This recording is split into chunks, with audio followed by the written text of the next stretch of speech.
Казвам се Борис Георгиев и работя в Schneider от 5 години, като съм част от екипа, който се занимава с IT бизнеса във фирмата. На позицията инженер продажби.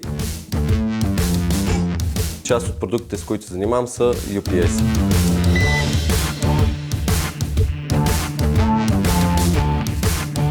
Това, което виждаме тук при нас, е един малък домашен UPS, който доста хора разпознават. Може да се ползва за мултимедийни устройства, например ако имаме цифров приемник за телевизия, може да се включи към него телевизор или разбира се компютър, който е настолен на лаптоп. Ако нямаме такова устройство, може да се случат няколко неща.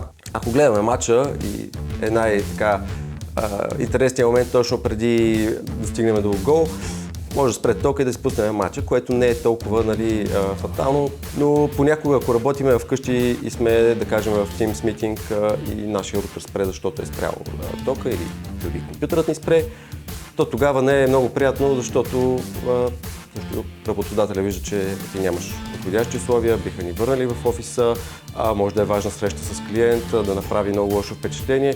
Затова такива случаи UPS-ът много добре би свършил една така работа да ни осигури едно нещо, което да не го мислим. Ще ни спре ли тока, ще ни прекъсне ли интернета.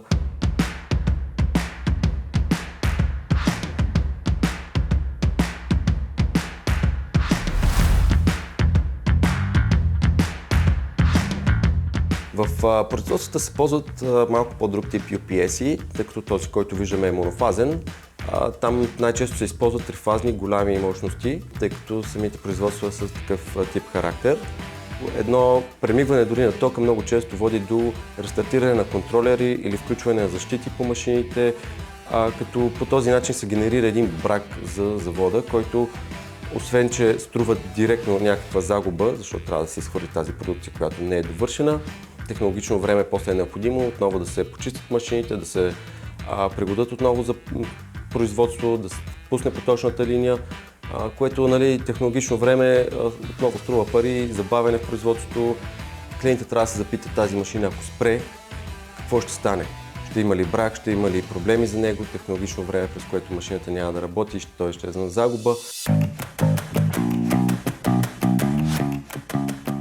Примери са в хранително-вкусовата индустрия, където имаме пещи, които ако спрат, може да се генерира голямо количество брак, тъй като са доста дълги поточни линии. Даже имат системи, които за безопасност наводняват самите поточни линии. Ако имаме пакетиращи машини, където, например, има лепил, което трябва да се поддържа определена температура, което ако засъхне, отново се генерира голям брак, който после не само, че се изхвърля част от продукцията, ами машините са доста трудни за почистване, трябва да се загреят. Ако говорим, например, за производство на стъкло, там пещите са огромни. Една пещ, ако спре, тя не може да се пусне. Просто ето така, времето за пускане след спиране е доста дълго, което отново води до едно технологично време, през което производствата просто не работят. Болниците са един пример, който доста приложения могат да се намерят за UPS-те. Започваме от доста елементарни приложения, като едно осветление на операционна зала. Не искаме, докато някой на операционната маса, осветлението да спре, хирурга да не може да вижда какво се случва на работната маса и да не вижда пациента. Това е доста животозастрашаващо, но в същото време имаме и пациенти, които са от командно дишане или на друга апаратура. Но имаме и друг случай, когато имаме пък скъпа апаратура, като ядрено-магнитни резонанси, които струват доста голяма сума и едни смущения в мрежата биха довели до тяхната повреда. Не само, че няма да може да се обслужват пациенти от тази апаратура, ми отстраняването би от него време, пари и ресурси.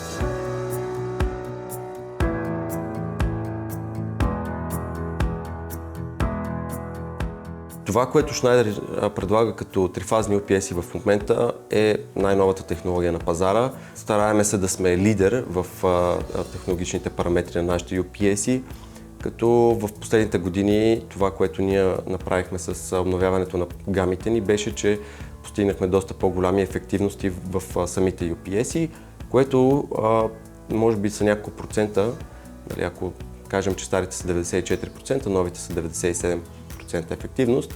Не звучи много, Но всъщност това за производствата или за каквото и да е друго приложение да се ползват извън производства, болници ли ще, дейта центрове ли ще. Сметнато в един така дълъг период експлоатационен на UPS от 15 години, да кажем, са едни огромни загуби, особено когато говорим за мощности от рода на мегаватт. Това, което виждаме при нас, е един малък домашен UPS, който е подходящ да си подпрем телевизора.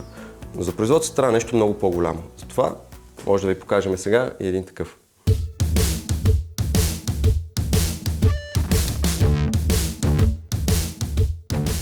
Този тип UPS-и се използват в производства, където имаме малки мощности, подходящи са за летища, за автогари, за супермаркети, подходящи са и за малки сървърни, които не са с много високо ниво на отговорност. Общо взето навсякъде, където 80 кВт мощност трябва да се покрие.